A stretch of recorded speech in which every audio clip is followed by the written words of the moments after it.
Hey folks, you are most welcome to the Rising Beam Show, and here we have an amazing transformational business coach. So she is going to be sharing the amazing starting the business coaching. So let's listen to her and have a round of applause for her. So Hannah, you are most welcome over here. Hi, thank you so much for having me. Thank you. So Hannah, my audience would like to listen a little introduction about you and your story. Okay, so I'm Hannah Pekary, and I have a background of working with families for 20 years, and in that I have been working as an entrepreneur for 15 years, and I have been supporting families in my nannying roles to create healthy balances in their home. So helping the parents when they're working, whether that's as an entrepreneur or in employed work, to find healthy balance at home so that they learn to engage with their children again and their loved ones, and not be all of their time spending all of their time working or all of their time with the family and feeling guilty for one and the other. So I have a great background there, and then for 15 years I've been running my dance school, and then after that came many business opportunities, whether that was within multi-level marketing businesses, um, trying new ventures that didn't always work. Um, but then 7 years ago, I qualified as a teacher, and my business grew to supporting children in education with different subjects through tuition. And in that, I grew another understanding of supporting families. And in that, really grew this understanding that parents wanted something more from their lives, especially the mums. It was just very much mums and dads were out at work busy, children were busy in school, and there was just no balance within the home. And more often than not, it was the mums that were coming to me saying, I want to be at home with my children. I want to be here when they get home from school. I want to support them with their homework. I want to know what conversations they're having with you, Hannah. And so that has really led me over the last quite a few years, in this last 15 to 20 years, of supporting parents that have got these creative ideas for businesses at home, um, to take the step from that idea being in their mind to actually creating that idea, and it being a business that can work from home around their family, that doesn't take um, their day from them and all of their energy, and they've still got time for their children, their loved ones, and themselves. So yeah, it's just really supporting the family as a complete being, so that the business isn't just one entity. All right, all right. So it's like kind of really inspiring journey that you have just shared. You know what I found that one thing common over here that most of the people I see they are doing the business. So somewhere or the other they have been through the multi-level marketing business, right? So it shows that the people have the dreams, desires to achieve something big in their life. So as you shared that you have been the dance teacher for the past 15 years, and then you turn into the you qualified for the teacher for being a teacher as well. Then you grew your business simultaneously. So what do you think? What was the turning point of your growing business?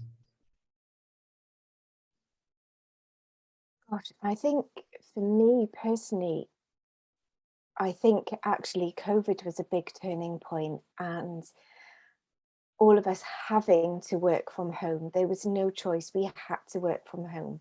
So my business from the outside very much changed, Mhm. where I stopped hiring church halls, I stopped hiring rooms, and everything had to be online. And this realization then for myself, but also for women and parents, that actually, these ideas that they do have in their mind, they can work them from home. They don't have to be going out to work. They don't have to be stuck in traffic. They don't just because they're an entrepreneur doesn't mean that they have to go and hire an office. They can have all of that, but they can also have something that works just as well for them from home. So again, it's shown me, and I've been able to show my clients and these parents and families that you can have that equilibrium working from home, and have peace with it and earn yourself an income that you desire and need. All right, all right. So, like you shared, the COVID was a turning point. I believe it was a turning point for most of the businesses who were just running offline, right? So, like, how did you start your offline to online journey? How did you think about moving offline to online, and then you gradually started growing? So, how did that turning happen? So for me, my businesses were very much local. So I was supporting families that I could drive to, or I was supporting families that I could speak to on the phone. And I wanted to take it online, but because I had such a market that was face to face, I think COVID needed to happen in a sense to push me to go online, and nobody and everybody had to accept it. So you know, we all did. There was no argument with that. But I think then in time we've all realised that actually this is the way forward. This is the ease of it. It can happen, but we can also still have the face to face if we want it. We can have that balance between the two. Um, yeah, so I think that it all going online, and now that the world is starting to open up a little bit more, has allowed me to have a balance between the two. So I have the balance of being online with you today, but I also have the balance of being face to face with friends last night. I can have the both, but then in turn I'm able to show that to parents that you can have the both. You can have that equilibrium between being online and running your business, but still being offline, and having and not having that burnout that you can have from being online. I think all of us learned within the first few months of lockdowns that there's such a thing as a Zoom burnout, you know, and it's very, very important to find that balance there. So yeah, I think it's just been a gradual thing that's come with time. All right.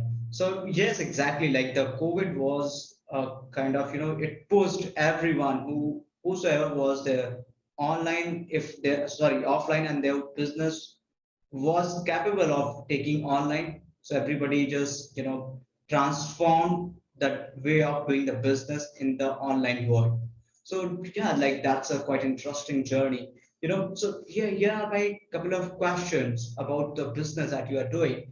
So my first question over here is like, what were those mistakes that you committed initial of your journey in this coaching business?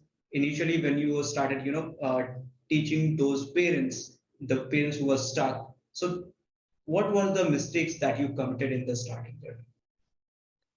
Gosh, I'm not sure if I'd call them mistakes rather than more learnings. And I think that um, it's been very important for me. I qualified as an accredited coach last year, and that's really important for me that I can show those that I work with that I am continually working on myself, that's really important, that I'm always looking at myself and developing myself. But I think what's come with that development of myself is an understanding um, of who I am, and the learnings that have come in that have been that I can easily hold myself back with my lack of self-belief. Um, if there's a lack of money mindset anywhere, a disbelief, anything like that, has been a great learning to know that I must learn this, I must walk through this to be able to show my clients how to do it as well. So I think that's been a great thing that to be a teacher in something, I must walk through it myself first. All right, all right.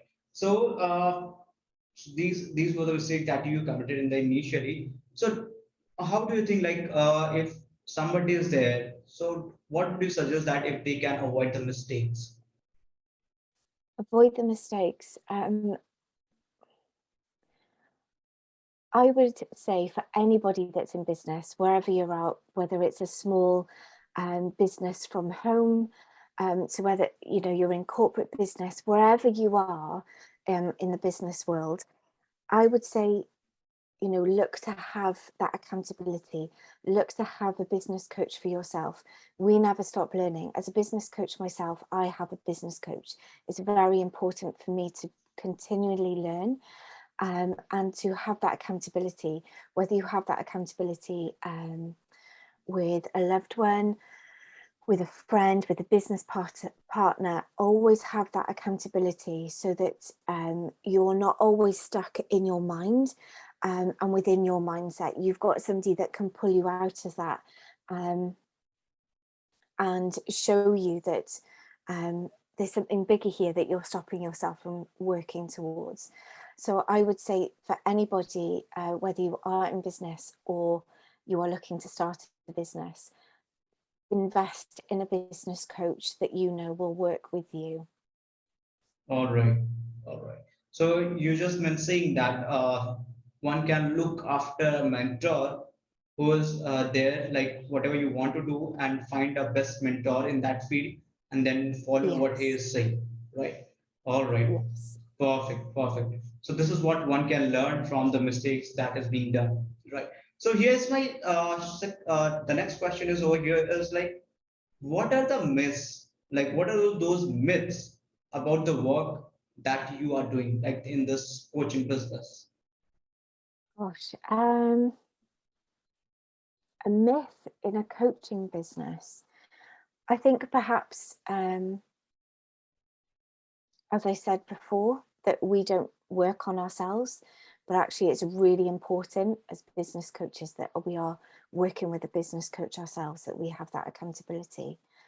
And I think some myths that I found from some people that I've worked with before is that because they're already earning X amount of money, that they don't need to desire to have more. It's great to be comfortable where you are. And if that brings you what you need, that's great. But a lot of people think that, oh, well, if I'm earning £1,000 or $1,000 a month, that's all I'm capable of doing. Whereas actually you are capable of going as far as you dream and desire to go. But sometimes it's very easy to put blocks and barriers there, even from childhood, that can stop you going any further forward. So I think that's some myths that I found from the clients that I've worked with, which is why it's really important to work with a business coach mentor that will help you knock those walls down and those barriers and boundaries to take you to the next level that you want, but you don't always believe is achievable. All right, all right. So I really would like to request my audience that if you feel like that you are getting value, of course it is the immense value that you are getting over here. So must like the video, subscribe to the channel, and share this video. Let's move to the next question over here, and that is like, how do you charge to the clients, to the people who are coming into your program? So how do you charge them? Sorry, what do you mean by how do I charge them? Is it, oh, what Like do I charge, or how do I do what my pricing? pricing? How do you keep your pricing, and like then how do you charge? So I have different levels of my pricing, and I think that's really important too, is to have that level to support um, people that want to come in. But on those different levels, it's really important to understand, if I was having somebody that was coming in and only paying £10 to £20 for something, I wouldn't be giving them the level of coaching and mentoring as somebody that's paying thousands of pounds for my work. So I think it's very important to sit down and understand what you want to give and what your client will receive from your work, and then work out your value to that. But in working out the value that you will charge for your product and your service, it's very important to look on yourself and understand the work that you've done on that. How much have you paid your business coach and mentor?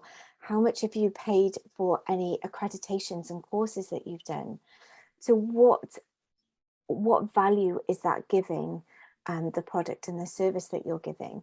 So if you're giving a very small low-end offer and you believe that £10 or $10 is worthy of that, and that is where it should sit, then sit with that in confidence. But if you're not sure on that, then absolutely get in touch with a business coach or mentor that can help you work out the value around that product, because maybe that might be needing to sit around £100 or $100. So absolutely, you have to look at yourself first. I've had to look at myself and my self-worth and my value, and understand that the value, the price that I put on my product and my service is worthy of that. So if I have somebody that says that they can't afford that, you know, it doesn't mean that relationship ends. Relationship doesn't need to end. But there will be a client. So for that person that is in business, there will be a client that will pay that for your product or your service. But absolutely sit with that business coach and figure out, what is it? What are you offering? And actually, are you only offering $10 for what is $100 product or $1,000 product?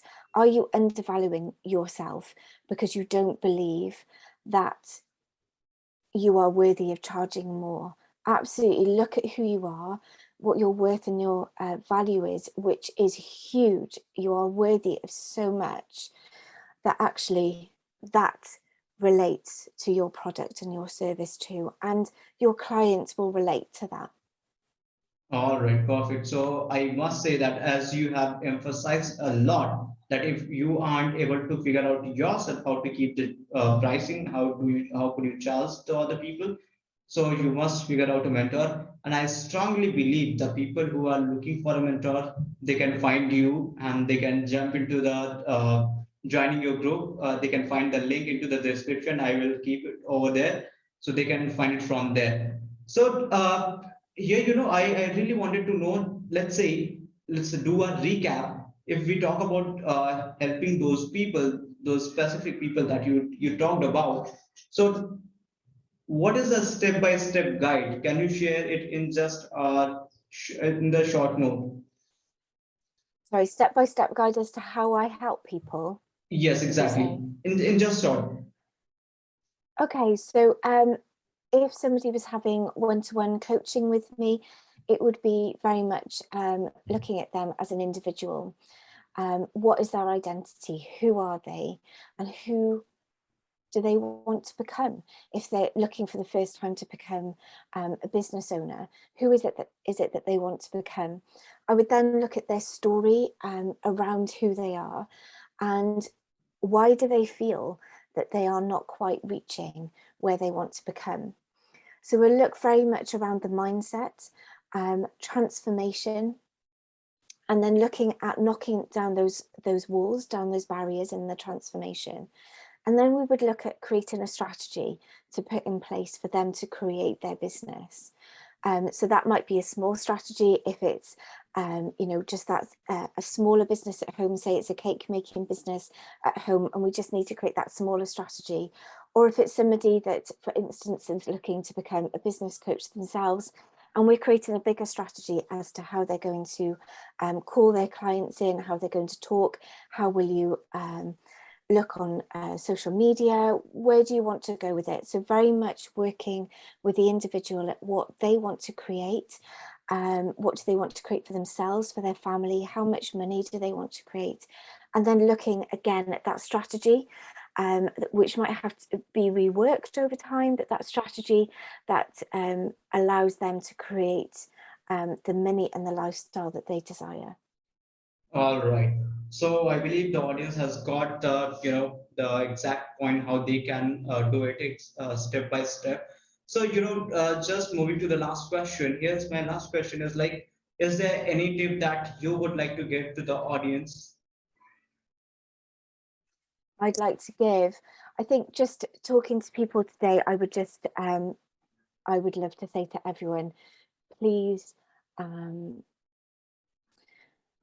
believe in yourself. If you have a desire, if you have a creative mind, and there's something within you that's burning within inside you to try as a business, give it a go. Don't sit back and believe that that's for somebody else. Don't believe that that's for your next door neighbour or somebody down the road. That is for you. That's your desire. That's your creative mind that is giving you the desire to start your business. Do it, believe it, it's for you, and absolutely go forward, step into it. Yeah, you are so capable. All right. So thank you so much. Thank you so much for sharing all these things with the audience. It was filled with the immense value, and I strongly believe the audience who have been watching us till now, they have been, getting the immense value, and they have got a way to move further in the business. That if they have already started, they can analyze how they can improve their business, and then the other people who have just got started, they can look into it and they can follow the steps to move forward, right? So thank you so much. I believe that my audience found you so calm and like with the patience, sharing every damn thing with the clear thoughts, clear everything was clear. So thank you so much for coming over the podcast and sharing the immense value with my audience. And thank you so much to my audience as well for being over here, listening to us and liking the videos, sharing it to your friends, subscribing to the channel. Thank you so much to Thank everyone. you. Thank you so much, and to you as well. Thank you. Thank you for having me.